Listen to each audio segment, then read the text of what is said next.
Hey, everybody. Welcome to a brand new edition, episode 39 of Bet Parks Presents Stick to Hockey Live. Charlie O'Connor from The Athletic and Broad Street Hockey is going to join us in just a moment. Let me tell you about Bet Parks real quick, because the all-new Bet Parks app is up and running. The casino and sportsbook, it's live.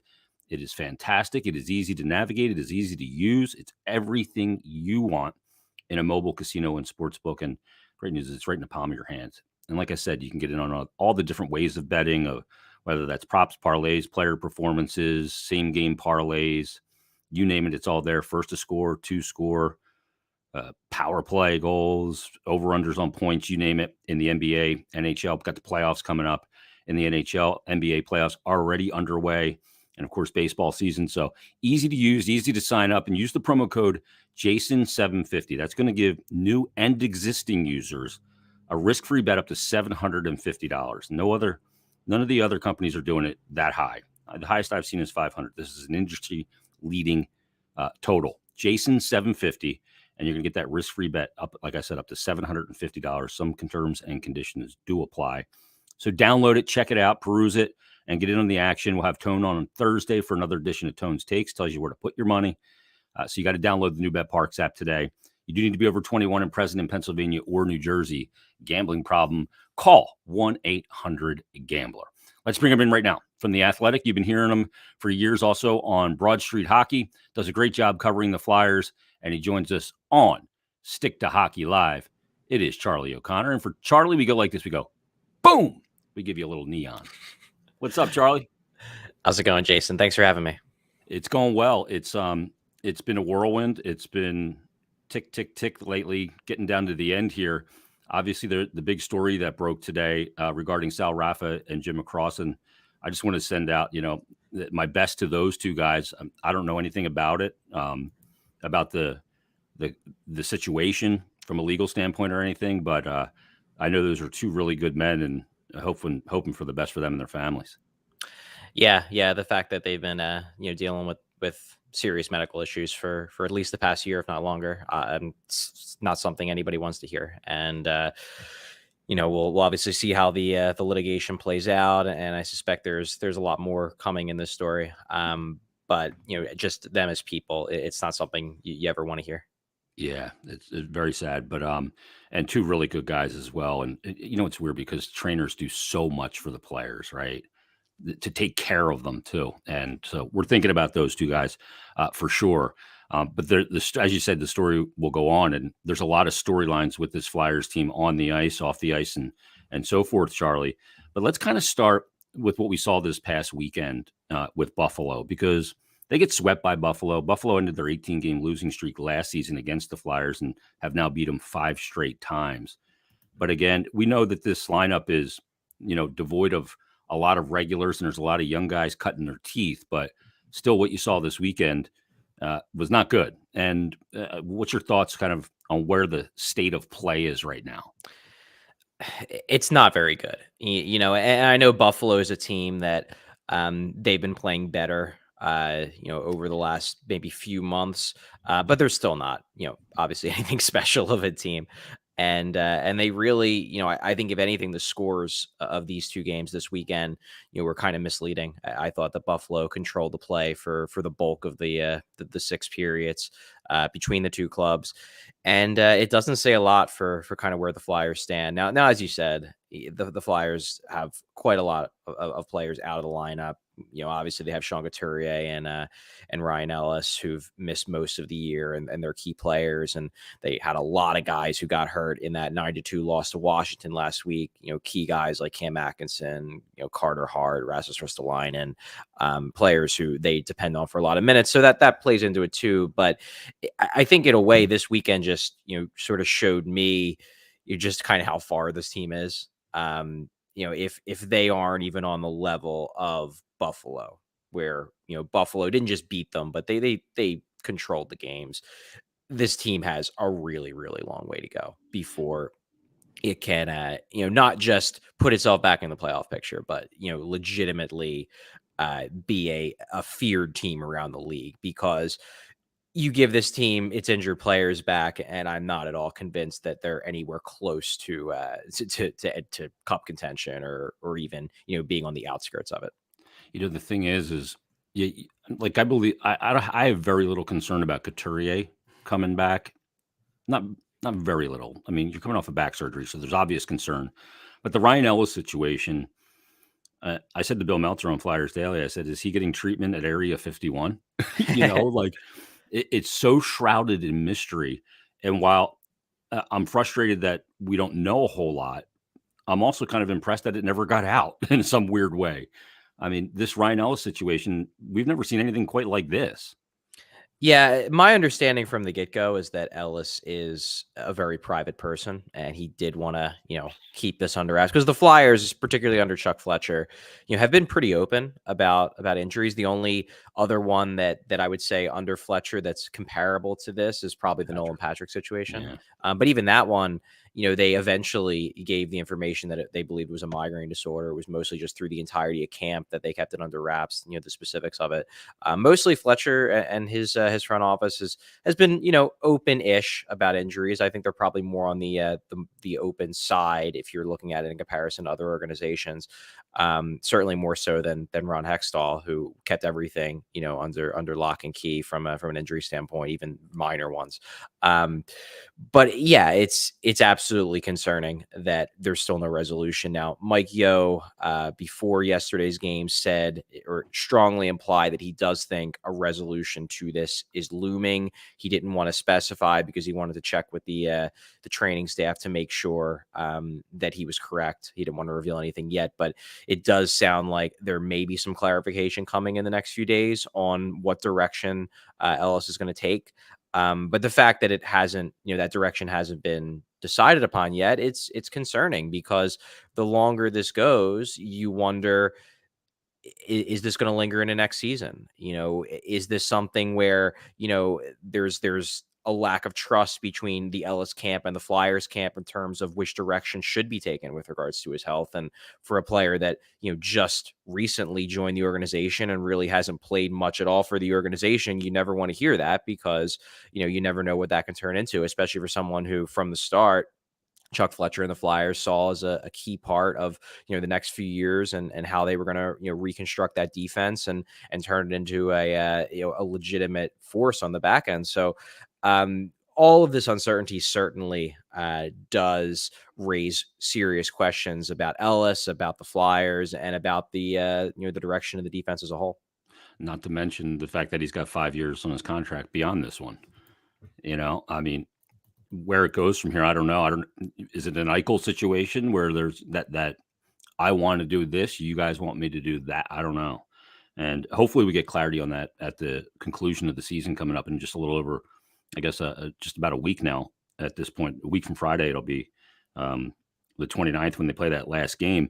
Let me ask you about Chuck because you know you see a lot of people on social media and when you're in the moment and you're in a season like this that's been incredibly bad, you want to point the finger at what's there right now.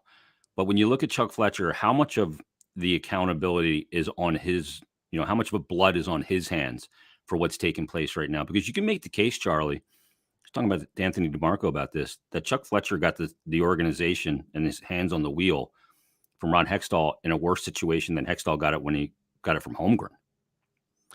Yeah, I mean, that's that's an interesting argument. I will say that it didn't appear that was the case. Yeah. And I think one thing we forget about the end of the Holmgren tenure is that team was legitimately in salary cap hell. Yeah. And there wasn't much that really could be done in the next couple of years. I think it's probably a more talented team, but there wasn't much that could be done to improve it beyond where they were, which was middle of the road, just because they had so many contracts and they were so crammed up against the cap and they had a bunch of deals that just couldn't be moved. Whereas Chuck came into this with some flexibility. He came into this with more young players on cheap deals. He had, I guess, more flexibility. And that's why I think the job was attractive, to him, and it would have been attractive to a lot of people. That said, it does appear in retrospect that a lot of the young players that he inherited aren't as good as everyone around the league. And I don't maybe not everyone, but I think the bulk of the league was much higher on the Flyers' young talent than they ended up turning into. Guys like Ivan Provorov, guys like Travis Konechny. And that's not to say they're bad players, but there was an expectation that they were going to take further steps forward. And they really haven't. And because of that, the situation isn't, in retrospect, it was a more difficult situation than it probably appeared at the time. So I guess that's what I'll say about that. Now, going back to your question about Fletcher, kind of how much blood is on his hands, there's been moves that he's made that I think in retrospect were not the right ones, without a doubt. And I'm certainly not absolving him for. But to me, the more salient critique of Fletcher is less that he's made the wrong moves and more that he hasn't anticipated problems before they've popped up. And that, to me, it's more of a foresight critique than it is for me saying that, well, this move was bad and this move was bad. Like, I can talk, I could have an entire segment debating on the, the merits of trading for and then re-signing Rasmus Line. And spoiler alert, I didn't agree with it. But like beyond that, there weren't a lot of big moves that Fletcher has made that I like strongly disagree with. It's more that, you can critique him for not recognizing that some of the young players weren't as good as the rest of the league thought. You can critique him for not recognizing that the coaching, the relationship between the coaching staff and the players heading into the season had devolved and turned much worse than I think anybody truly realized, and it probably was unfixable. There's situations that Fletcher probably could have done a better job of getting out in front of. And and some of it is just bad luck. Some of it is injuries, that unforeseen stuff. But you can make a case that, and I think this is the strongest critique you can make against Fletcher, is that he didn't anticipate problems before they happen. And in the end, it's a GM's job to anticipate problems. Yeah. See, the crazy thing is, though, in the 1920 season, those young players, Konechny was an all-star, right? Sanheim was playing really well. A lot of times partnered with Phil Myers, and Provorov was with Niskanen. And then everything changed in the bubble and then beyond. And I'm almost like trying to think, how do you anticipate that those guys are going to fall off when they had the 1920 that they did, right? Like, why did it fall off so quickly for those guys? That's the question too, right? Yeah, and that's why it was hard for me to be too critical of, there were a lot of critiques thrown in the moment that proved to be correct, in the off season after that bubble, that the Flyers didn't do enough, that they just kind of sat on their hands. And while that ended up being proven true, I think there's an element of this where it's hard for me to be too critical of it, because I think you talk about like process over results. And I think, if you would have decided coming out of the bubble that we're not good enough, we need to make big moves, these young players aren't good enough, whatever, you would have been making those decisions for the wrong reasons. Like, you would have traded Travis Konechny because you were mad that he didn't score in the playoffs. And to me, like that's a bad process move. Now, in retrospect, in a unique circumstance, it right, would have too. been the right move, probably, because it turned out that Konechny has never been able to rediscover his goal scoring touch from the previous couple of years before that. But it would have been doing what ultimately proved to be the right thing for the wrong reasons, because I'll always advocate for not, overreacting to a bad playoff run by a player, or, especially that playoff run, because it was just so weird. The bubble, it wasn't something that, like, I think it would have been smart to overreact to, even though in retrospect, it probably would have been the right move to overreact to it. But like, that's why it's hard for me to be too critical of the 2020 offseason, where he didn't do too much, because I understood why he didn't do too much. Like, it was a logical move. It just didn't work. That said, look, this is an unforgiving business. It's the GM's job to be right. And you can follow a sound process, be wrong, and it still be your fault, because it's your job to be correct, and it's your job to make the right moves or not make the wrong moves.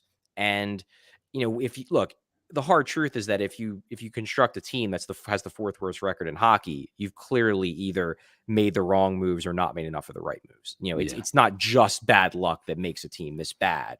There's accountability that has to be held when it comes to the guy running the show. Yeah, when you're at this current state, and it's not just one offseason, it's multiple failures to lead you to this.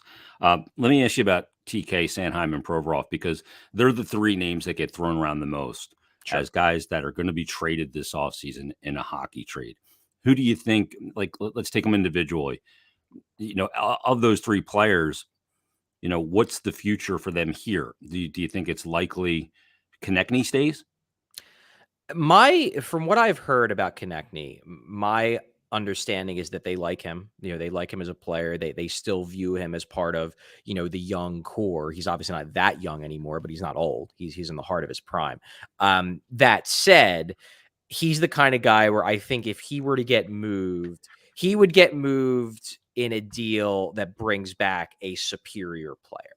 Like, I don't see him getting traded, for futures. Like, and I don't think they would like move him in a Braden Shen type trade. I don't think they're Yeah. anywhere near that point. But I do think that, if you can transform Travis Konechny, in addition to some draft picks, a prospect, whatever, into a better forward or a really good defenseman, then yeah, I think they would absolutely consider that. I don't think he's off the table, but I think the idea that like they feel like they need to move Travis Konechny, that's faulty, because I do think they like him, and they think that they can get him back to where he was, maybe not to the point where he was a point per game guy. That might have just been a career year, in the year that was paused by COVID. But I think they certainly believe they can get him, scoring more goals. I think Yeah. that's something they're confident of. And, that's not somebody I think they're just going to give away. That said, as I noted, if they can use him to get, because Travis Konechny is a good player, but he's probably a second line player on a Yeah. really good team. If you can use him to get a first line player on a really good team, then I think that's something they would absolutely consider. But I don't think to me, he's not a guy who they're like itching to trade. That said, he very well could get traded.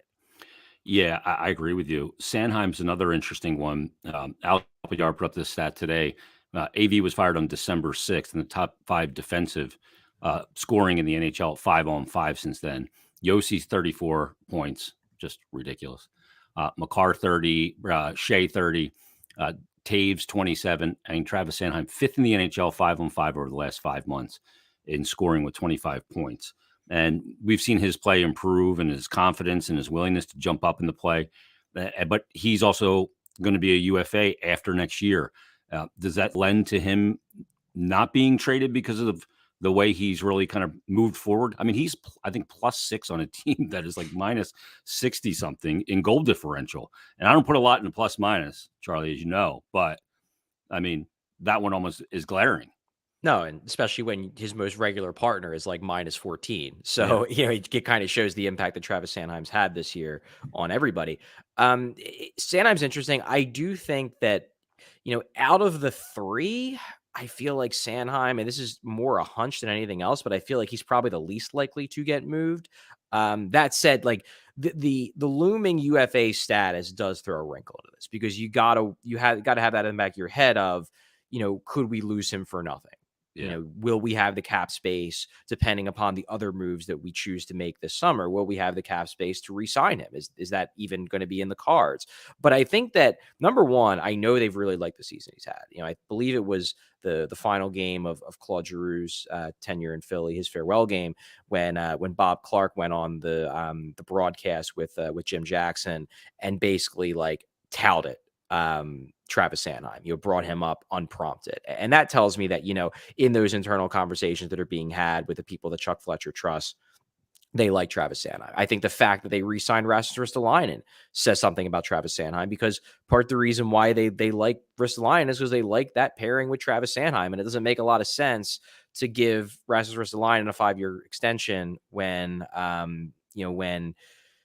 you're going to trade away the guy who he has chemistry with. Like, that doesn't make much sense to me either. So to me, it's like, okay, if you're going to do that, then, maybe you have designs on making sure you keep Sanheim.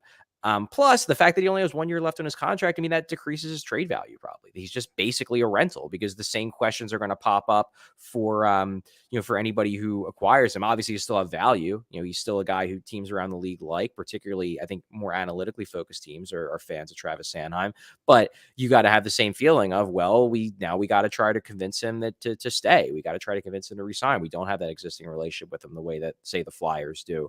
So Sanheim, is he a guy who's off the table? No, because I mean, they do have Cam York, who could theoretically slide into that second pair role. So there's that as a potential driving force behind why you convince yourself that for the right guy, Sanheim should be expendable. But I think they like Travis Sanheim. I think they like the way he's developed. I think they loved his second half. It's been one of the few bright spots on this team.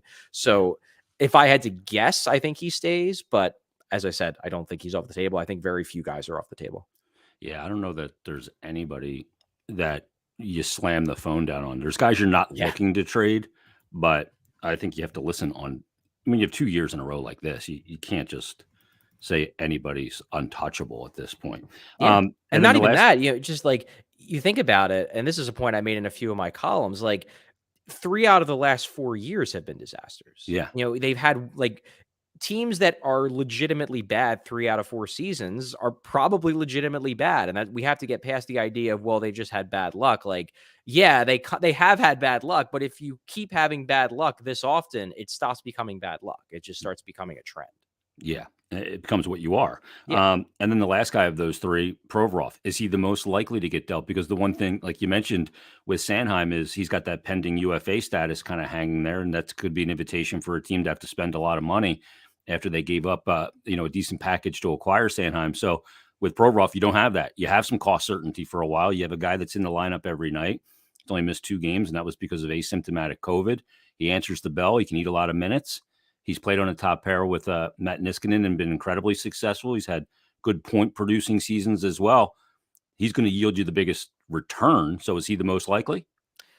Yeah. I mean, the thing with Provorov is that, as you mentioned, his value around the league is very high. Yeah. GMs love the concept of an in prime defenseman who can take on those kind of minutes, who can be a workhorse, who has skill, which he very clearly has. And because of that, he's a guy where, if you're Chuck Fletcher and your task this offseason, one of your main goals is that you're going to go big game hunting and you're going to try to get an impact guy, a real impact guy, and not even like a Ryan Ellis, but I'm talking about a guy who really moves the needle from both a quality of play standpoint and, to be blunt, from a fan interest standpoint. Yeah. And Provorov is the kind of guy who does have that kind of value around the league. I do believe that. Maybe not with every team, but I think with a lot of teams, he has that kind of value. I mean, again, look at Rasmus Ristolainen and look at the value he has around the league, because he's viewed as a workhorse who can take a ton of minutes and produce and whatnot. And Provorov has a more impressive resume in my mind than Risto did. And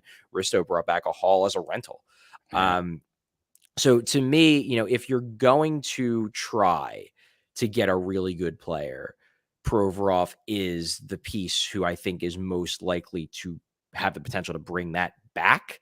Now, granted, you still have to work out a deal. Like, you still have to find a team willing, and that's not easy.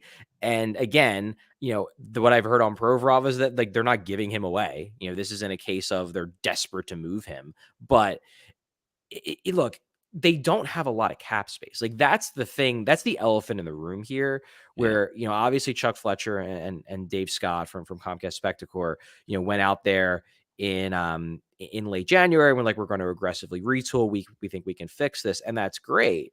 But they don't have the ability to just go out and buy a bunch of guys. Like, buy their way out of it. Yeah, they don't. Even losing the Claude Giroux contract, most of that gets eaten up by the raises that you're giving to Joel Farabee and Sean Couturier next year. Like, that's most of Claude Giroux's, $8.275 million cap it is going to those guys. So then you're like, okay, well, maybe you look to move on from the final year of James Van Riemsdyk's contract. Okay, that opens up some space, but does it open up enough, especially if you have to retain salary to do it? Probably not. So if you're going to make big moves, if you're going to try to really shake up this roster, I think it's going to have to come via trades. Yeah. And if you're going to try to get guys who can really move the needle, you got to give to get. And Ivan Provorov would certainly be giving to get, because he's a good player. He has value.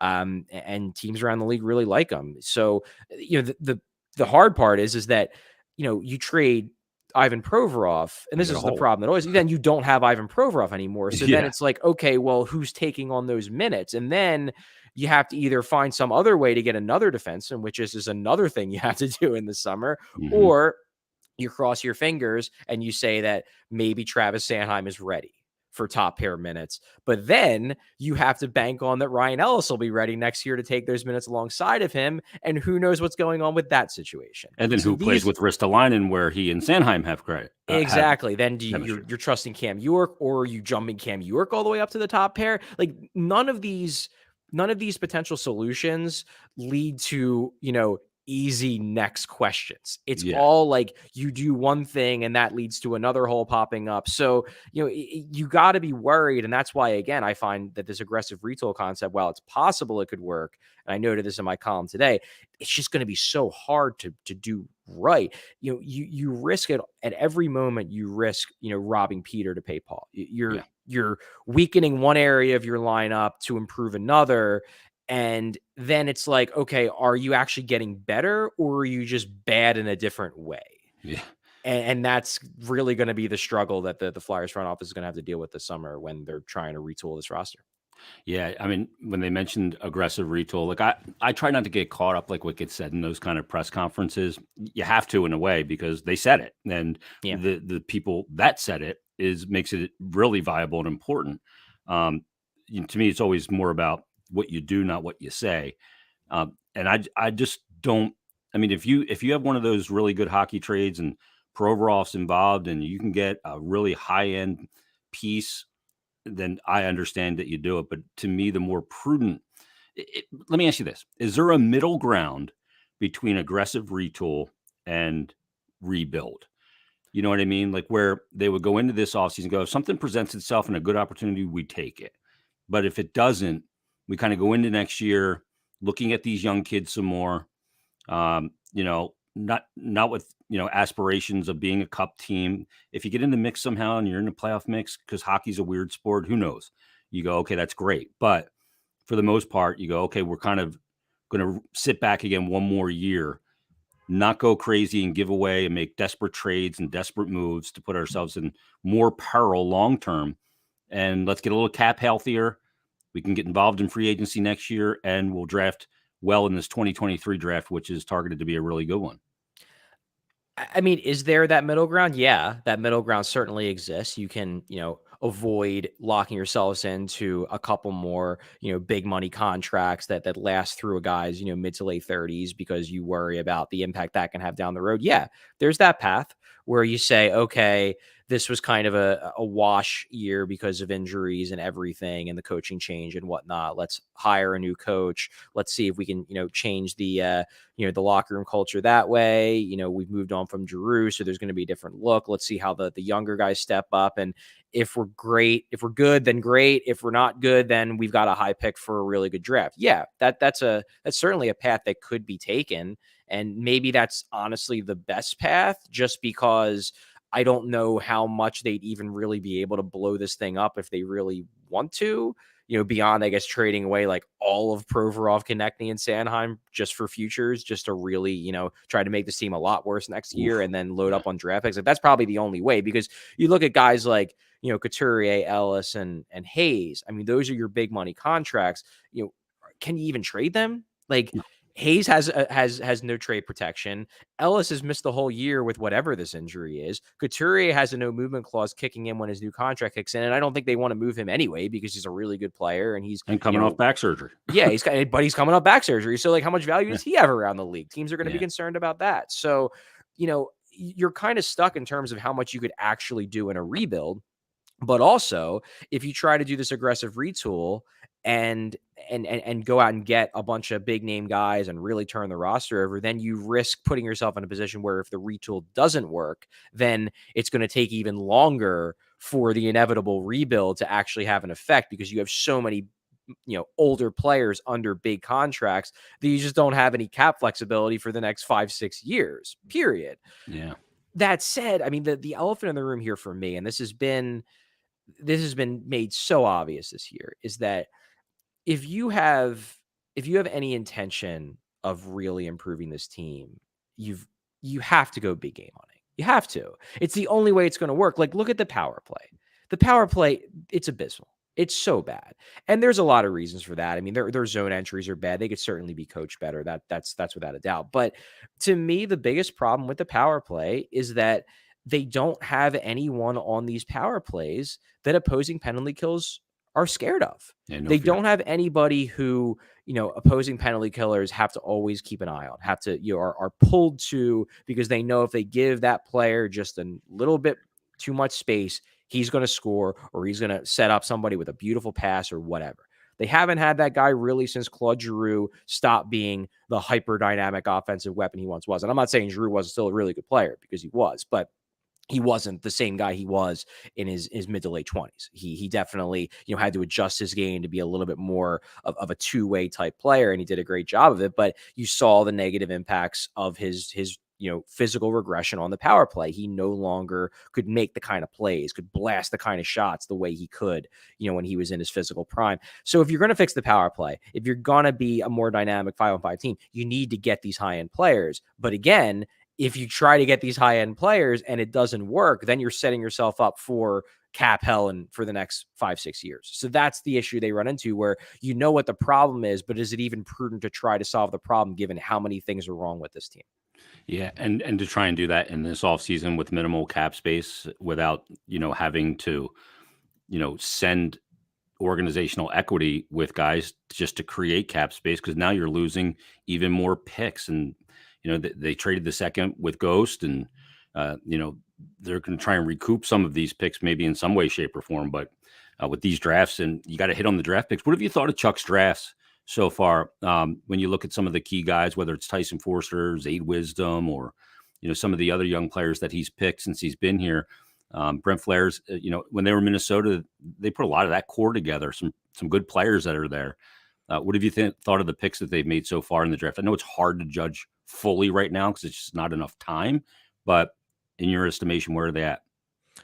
I think the drafts have been fine. I don't think, I'm not necessarily saying that any of the drafts have been, slam dunk going to change the entire direction of the organization, but I think they've been perfectly fine. I think they've gotten some really intriguing players. They've added some guys later in drafts like Elliot Desnoyers. You mentioned Zayd Wisdom. Connor McClellan's interesting. They've added guys who, maybe could be better than anybody really anticipated, later in rounds. And it looks like Cam York's going to be a player. I think Tyson Forrester, as long as he gets over, all the injury he dealt with this year, and he's back playing, so he should be. I think he can be a weapon, maybe a shooter on the power play like they so desperately need. Sam Tuamala was, I don't know if he's going to work out, but I like the thought process behind it. You need shooters, you need guys with high end speed. So let's go out and get more of a project type guy and see if we can turn him into what we need. So I like the fact that they're taking bigger swings, because I think that was one of the flaws in philosophy of the Hextall era, where they were a little bit too geared towards safer guys, maybe with higher floors but lower ceilings. And you're seeing the result of that now, where this team just, obviously this team's real bad this year on the whole, but the prospects they got, or the younger players they have, none of them look like, they have star level potential. And that's why we're talking about them needing high end players. So I like the philosophical change, and to be totally honest with you, Fletcher drafted pretty well in Minnesota too. Fletcher and Flair, he's got a pretty good draft track record, and maybe he never would have gotten let go had he been able to convince one of his draft picks, Kirill Kaprizov, to come over a little bit sooner, because he's the star that the Wild had needed for years, and Fletcher was the one who drafted him. He just didn't get to reap the rewards of having him on a team that he general managed. So I think the drafts have been fine. That said, and this is an important point to make, at this stage of the Hextall tenure, Hextall's drafts look good too. Yeah. They look like they had a ton of steals. They grabbed Oscar Lindblom in the 5th round. They had, trying to think, like, guys like Tanner Lazinski. Obviously they found Carter Hart, and Wade Allison looked like he was going to be a real player, and still might be if he can ever stay healthy.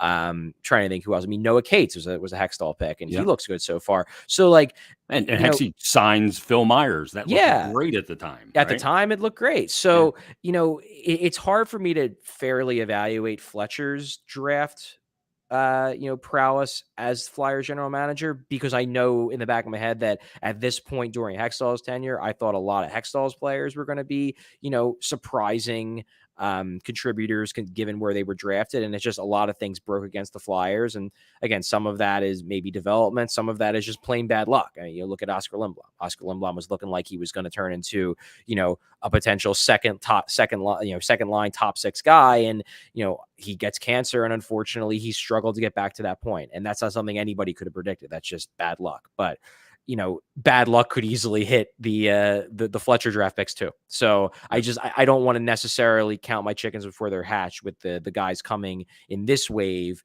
because maybe we all did that a little bit too quickly with the guys that came in the Hextall wave. Yeah, I mean, sometimes development to get to the NHL is on a perfectly acceptable arc, and then when you get to the NHL, things can change. And we've seen it even change where guys got to the NHL, did, and then regressed. So that's part of the equation as well. Let me ask you, if big game hunting real quick, your targets, if players you would target in that big game hunting kind of hockey trade. Is Dylan Larkin one of those guys? I mean, if Marner was available, he'd be one of those guys for sure. You never know what's going to happen with Toronto. They're going to have a tough first round matchup, and that's kind of been my pipe dream. They get bounced in the first round, and I send a big package to Toronto because they have to do something different. And I pry Marner out of there because Matthews is the face on the marquee and Tavares is the captain. And I try and get Marner, and that replaces Giroux in a lot of ways with a lot younger guy, bigger paycheck. But you got to look at guys like that, I imagine, is where you're going. Yeah. I think, if Mitch Marner was available, he's absolutely a guy you have to go after. Oh my God, I think, he's dynamic. He's a scorer. I go to the end of the earth. Yeah. He changes the entire complexion of that power play just by putting him on there. We're in the right spot, I think, in terms of the quality of players they need to be looking at if they really wanted to give this aggressive retool a go. Dylan Larkin's real good. He's obviously the big thing with him, and he's skilled. Don't get me wrong, but he's such a good skater, and so fast. They could use so much, especially given the way the rest of their center core shapes up. I mean, to give them an elite skater down the middle to pair with Couturier and Hayes, I mean, suddenly that's a pretty concerning center group for opposing teams. So yeah, Larkin's one of those guys you have to look at. I know there's been some ideas thrown around where the Jets might be looking to make some changes, and if Scheifele were to become available, I mean, he's a guy who could actually kind of fit both of those things that we talked about, where it's like you're getting a high-end player, but he's only got a couple years left on his contract, so you're not necessarily locked in forever if this whole thing just doesn't work. You can sort of just say goodbye. We're going to rebuild now in 2 years if it doesn't work commitment. out. Yeah. So there's value in that for the Flyers that might not be there for other teams that are looking for more long-term solutions. But yeah, and I think we're on the same page with regards to the caliber of player that they would need to be looking at. And then of course there's that elephant in the room named Johnny Gaudreau, where, okay, if he does hit free agency and he does want to come back to the Philadelphia area, do the Flyers, move heaven and earth from a cap standpoint to make sure they can fit him? They might, because, I mean, how many times do you have a guy who just scored 100 points, call you up and be like, hey, I want to join this team, find a way to make it work? And that's not out of the realm of possibility if Calgary can't find a way to convince him to stay.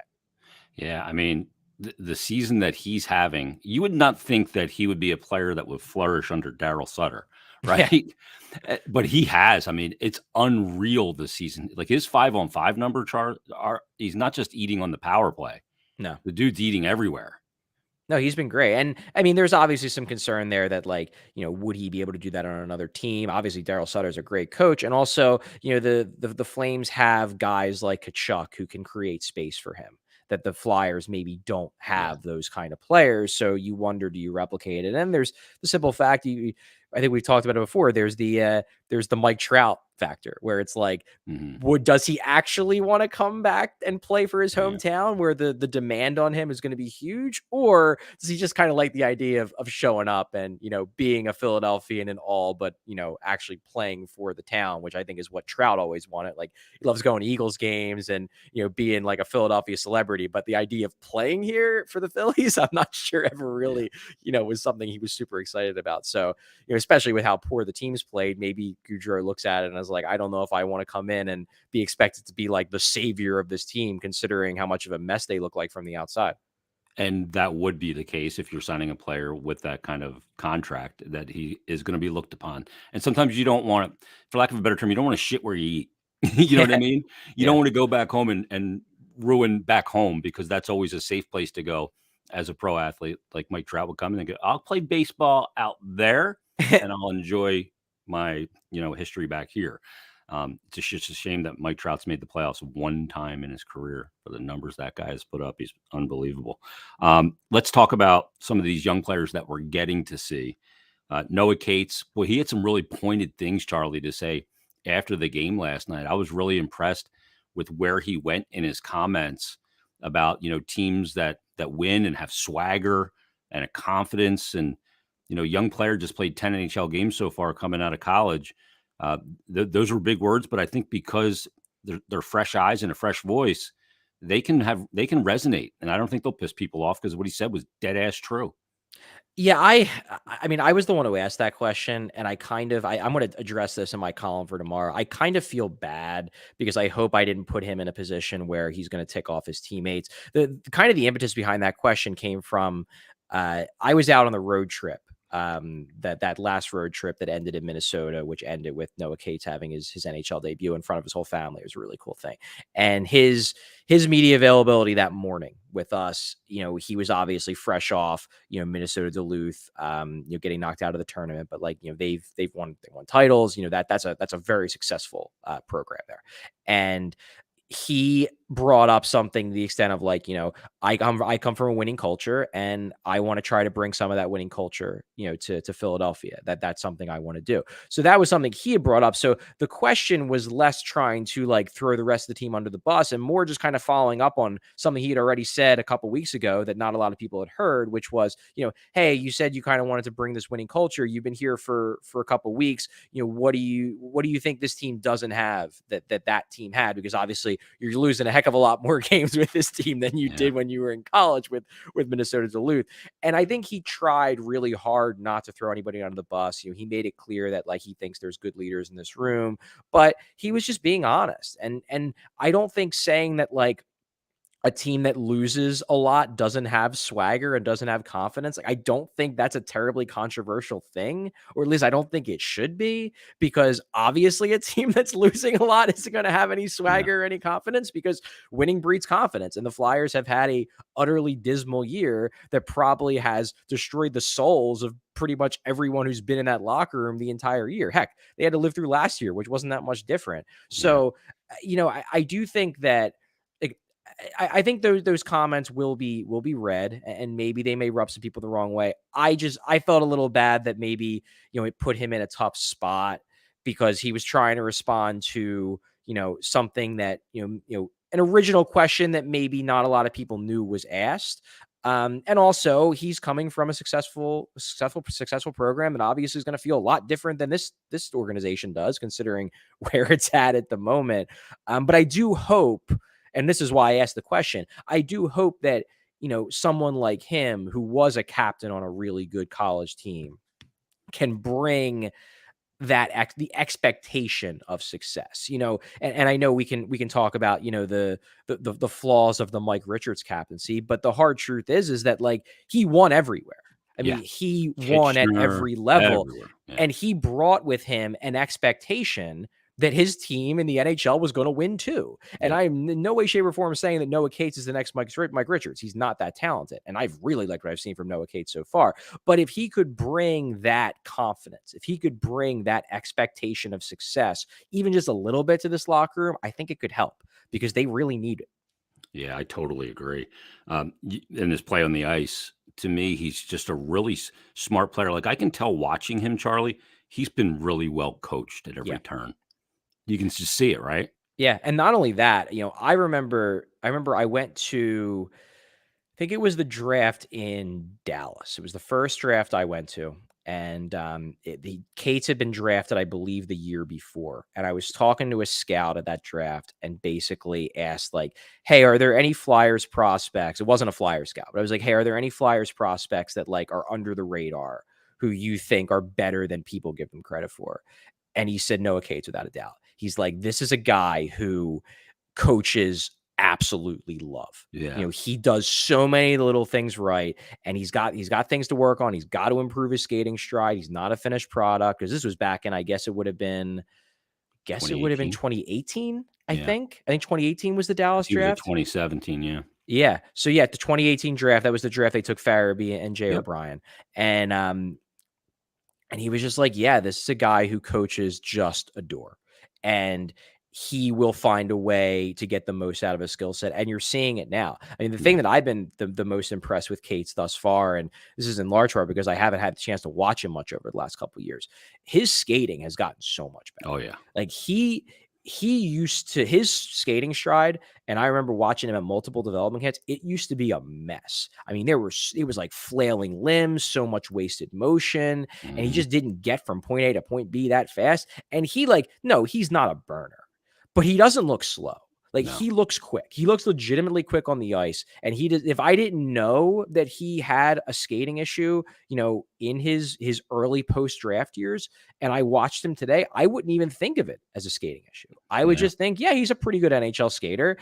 And if he can, if that's him now, if that's just he's just fixed it, and now he's just a good NHL skater, I have to raise my expectations for what his ceiling could be. And I'm again not saying he's going to be a star, but I looked at him as like, yeah, he's going to be a good bottom sixer.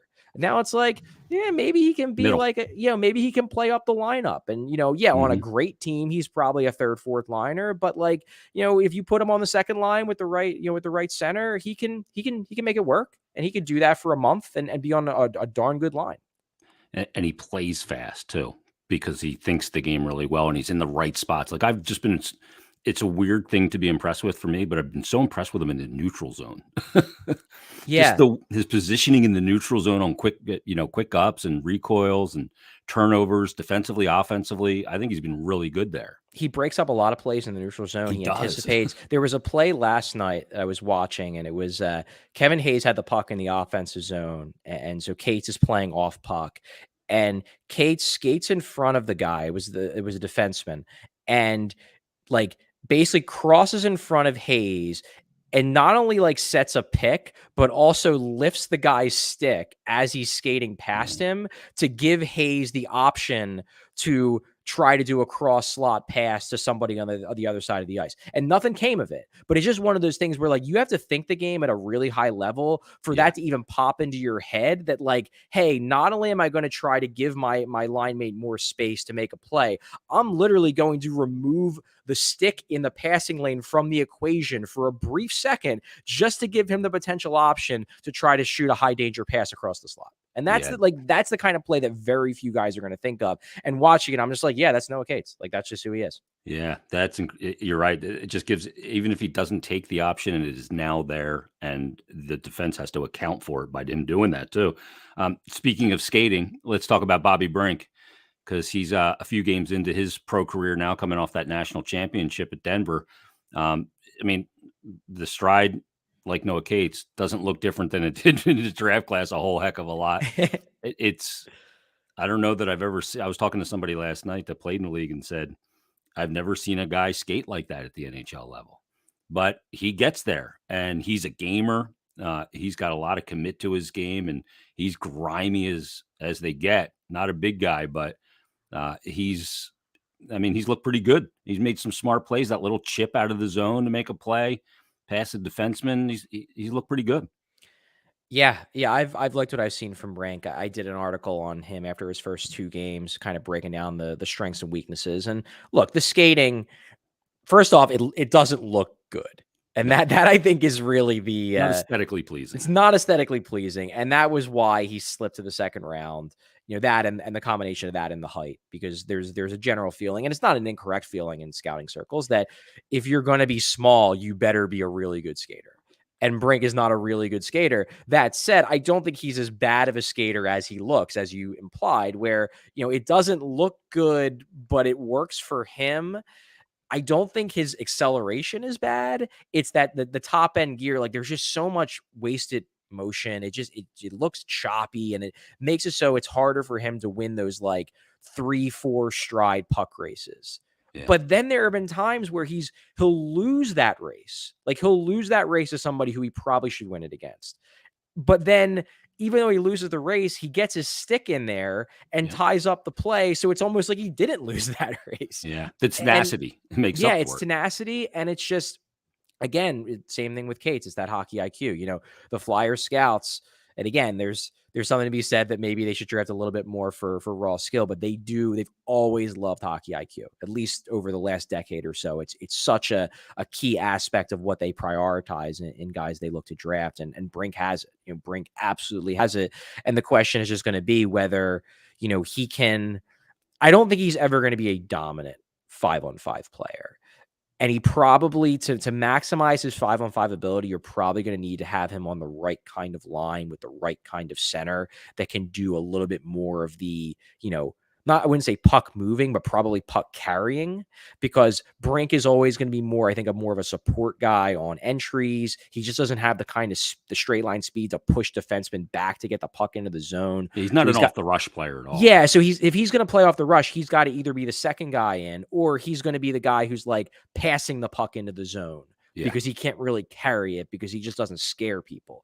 But once he gets into the offensive zone, I mean, he's got such great playmaking ability that you would think that there's a way you can make that work. There's a way you can make him into a legitimately good offensive player to the point where he can put up points in the NHL. It's just, he's unique. So it's not going to be as simple as like just put him out there with anybody and he's going to excel. I think you need to figure out ways to maximize his skill set, but I think he's got an exciting skill set. Yeah, I do too. And he'll go to the net, and that's where goals are scored too. And the one thing that's underrated about him is his playmaking ability. He's a really good passer as well. Last one to ask you about is Owen Tippett. Obviously, comes over in the Giroux deal. You and I have both commented on his skating and his explosiveness. Much better skater and much more explosive. I guarantee he's worked on that in all seasons, because he can really get after it on his feet, and he's got a quick release, and he's not afraid to shoot the puck. What have you seen out of Owen Tippett? Yeah, his skating, I knew he was a good skater, but it's considering his his size, it's surprising how well he moves. He's clearly got all the tools. That's the thing with Owen Tippett. You watch him and the tools are there. The tools are there for him to be a top 6 forward, a top 6 winger in the NHL. You just want him to finish it more. Like, that's been the thing. And I'm in the process of working on a feature, on that very thing of like, how can you get Owen Tippett to finish on more of his chances? Because going back to his draft here, I mean, that was his calling card. His calling card is that this guy has a great shot. This guy is going to score a lot of goals at the NHL level. And he scored a lot of goals in juniors. He scored a lot of points in the AHL. At the NHL, he just hasn't been able to finish as much as you would think a guy with his shot would be able to finish. And granted, some of that might be unfixable. Some of that I do believe is decision-making. And those are the kind of things where, like, I tend to think that decision-making hockey IQ are more innate to players. You can improve it a little bit, but it's more or less like kind of like you are what you are in that sense. And you've seen that with Tippett. You've seen him make some passes that don't make a lot of sense, take some routes with the puck in the neutral zone that kind of put him in no man's land. Like, the decision-making, I don't think is super high end. Not to say he's dumb as a player or a person, but it's just not like, it's not on the level of a Noah Cates or a Bobby Brink, like we just talked about. He's more of a tools guy. So the key to this is, how do you maximize the tools? And they need to crack the code of figuring out how to get him to finish on more of his chances, because he's creating so many chances. I mean, every night he's creating 1 or 2 grade A opportunities. He's just not finishing on most of them.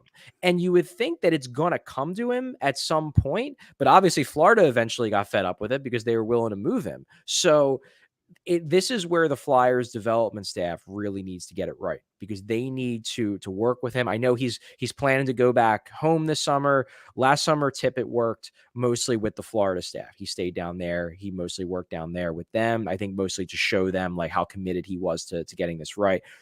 This year, I believe, and hopefully going to get a chance to talk to him soon, but I believe he's planning to go back home to work with his old juniors coach, James Richmond, and one of the things they're definitely going to work on is, finishing, shooting, deception, the kind of the ways that like somebody like Austin Matthews with the angle of his stick and things like that is able to deceive goalies.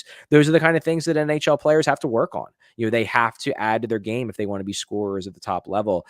And a lot of it is going to come down to, I think, how well the development staff, both Flyers and outside of the Flyers, can work with Owen, and then how much work he's willing to put in. And everything I've heard is that he's a really good kid. He has a good work ethic.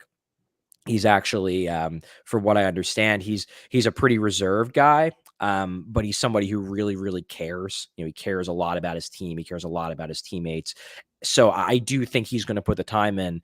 You just hope that they can crack it, because there's clearly a good NHL player in there. You just need to figure out how to develop him, how to mold him, and how to let him reach that ceiling, which is glaring to anybody who's watched these games he's played so far with the Flyers. Yeah, I agree. He needs some finishing school at the NHL level to figure out how to beat those goalies with more regularity. Last thing, Charlie, Jared tweeted this in, and he said, do you think a, quote, be patient letter to the fans like the Rangers did a couple of years ago could work here in Philadelphia? He said, New York City is a demanding market, but Snyder, Clark, Holmgren have conditioned us to want results now. Are we even capable of being patient? So do you think a letter like, the Rangers wrote that season that, hey, we're going to, trade some pieces off. We're going to get a little worse here, but we're going to recoil and we're going to be better for it.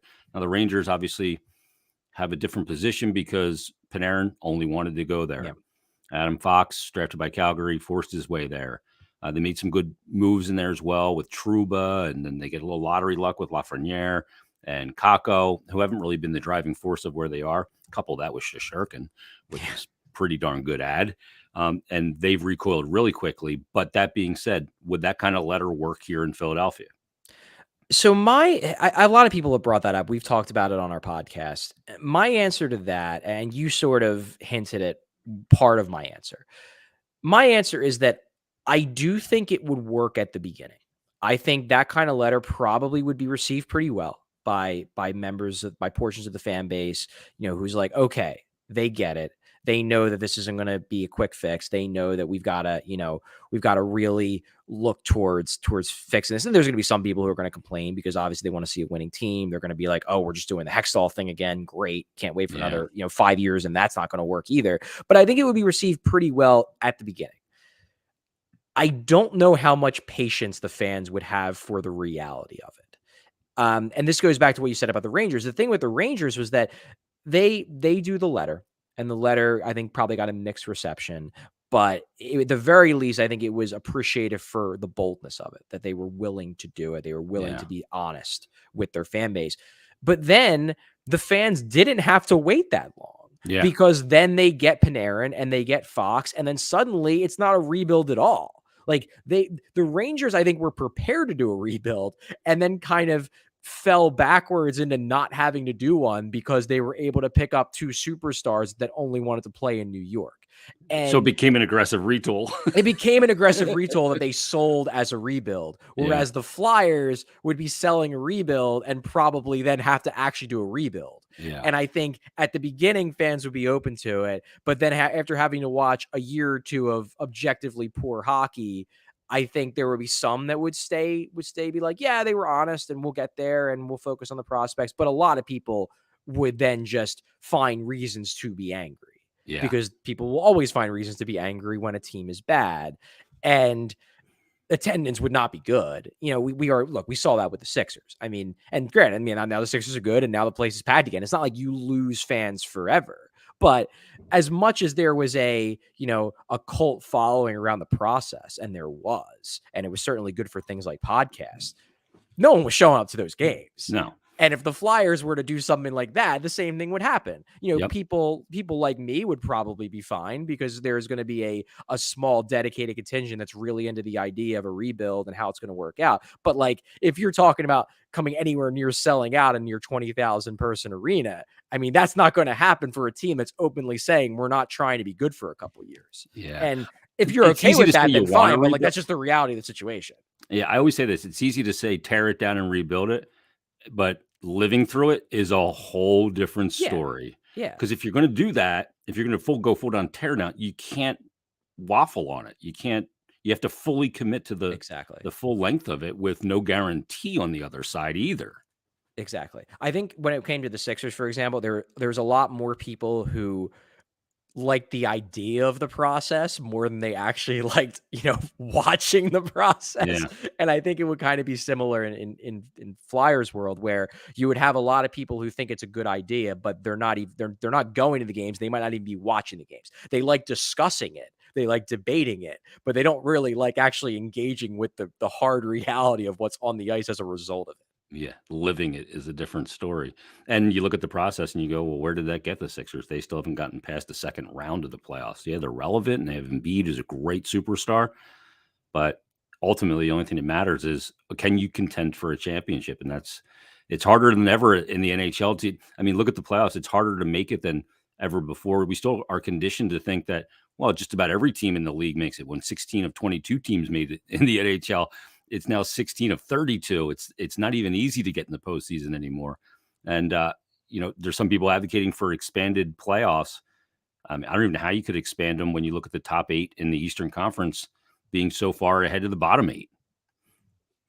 Yeah, Be I mean, unfair. it's going to be tough for the Flyers to break into that because the vast majority of those teams look like they're not going anywhere. Yeah.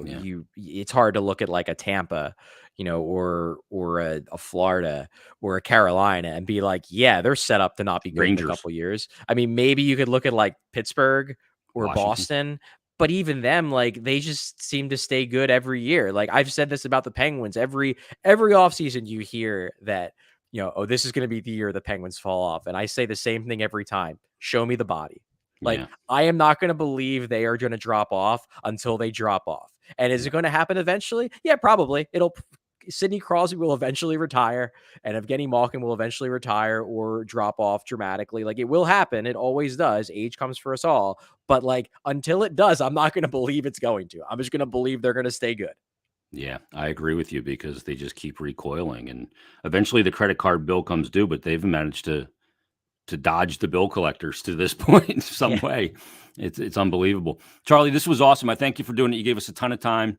I know everybody's going to enjoy it. Read your stuff at The Athletic. You're doing a great job there, and the Broad Street Hockey Podcast as well. Everybody can check that out on iTunes, Google Play, and all the regular outlets. Yeah, we're on everything. We obviously record our weekly flagship show every week, usually on I would say usually on Tuesdays or Wednesdays, but it varies depending upon the Flyers schedule, of course. Then we would continue to record throughout the summer, and then we have a number of other shows. We have Flyperbole, which is a little bit more of a fun show. We do competition shows on all the teams the Flyers are playing and things like that. So it's really an entire podcast network more than anything else. But yeah, definitely if you're interested in hearing more from me and my co-host at BSH Radio, definitely check us out. Check it out at broadstreethockey.com. Also at The Athletic, the great work that Charlie does is there, and he'll be reporting through the remainder of the season and obviously into a very pivotal offseason. Thanks for doing this, Charlie. You got it. Thanks for having me, Jason. There he is, Charlie O'Connor from The Athletic. Great stuff. Well, I feel like I need a cigarette after that. I've never smoked before, but I feel like there was like a lot of therapy right there. That's a ton of therapy that I think we all need as hockey fans in this city. Just so much going on, so many question marks for this team and going forward. Let me tell you about Parks and the all-new Bet Parks app. It's available right now. It's the best mobile casino and sportsbook you're going to find. It is now live, the new app, and it is fantastic. You got to take it from me. So many different ways to get action, whether that's player performances, whether that's same game parlays, futures, you name it. It's all there. Points, over-unders, all of it's laid out, and it's easy for you to navigate. So you got to check it out. Just sign up, get the app first, then sign up. Fun to use, faster to win than ever before. And again, you're going to find the ease of use on this so great. It's great mobile casino and sportsbook. And right now, for new and existing users, use the promo code Jason750, Jason750, and you can get a risk-free bet up to $750. $750. And this isn't like a sign up. You just signed up, open up an account thing. No, terms and conditions do apply. So use that promo code Jason750 on the all-new Bet Parks app. You've got the remainder of the hockey season and then into the playoffs, which is sickening, just so much fun. And these playoffs are going to be crazy. You've got the hoops playoffs going on right now. You've got baseball season. You've got golf. You've got tennis, Formula One, whatever you want to get in on, you can do it right there on the Bet Parks app. It's all laid out for you. There's little icons up there, a little baseball or a little puck or a basketball. Click on it. That's the sport you want to get in. You can combine them, do whatever you want to do. So check it out. Again, you're going to love it, and use that promo code Jason750 and get that risk-free bet up to $750. Terms and conditions apply. So download the all-new BetParks app today. You do need to be over 21 and present in Pennsylvania or New Jersey. Gambling problem, call 1-800-GAMBLER. Thanks again to Charlie O'Connor for joining us. He does great work at The Athletic. And like I said, I sit sometimes between him and Bill Meltzer in the press box. And I've never felt more inadequate from a brain standpoint, an IQ standpoint, than when I sit between those two. So appreciate him joining us, and hope you guys enjoyed it as well. Follow us on iTunes, on subscribe on all the different podcast platforms, and really appreciate it as well. And also hit up Wildfire Radio, Wildfire Podcasting, if you would like to do your own podcast. First episode's free. Just mention that I sent you. Check in with Jim Grasso and the guys over there at Wildfire, and they'll get you all set up with all the stuff you need to do if you're not that savvy with all of this stuff, getting it routed to iTunes and all that stuff. So everybody, thanks for watching. Thanks for listening. We'll talk to you coming up Thursday with Anthony DeMarco on another brand new episode of BetParks Presents Stick to Hockey Live. Have a great day, everybody.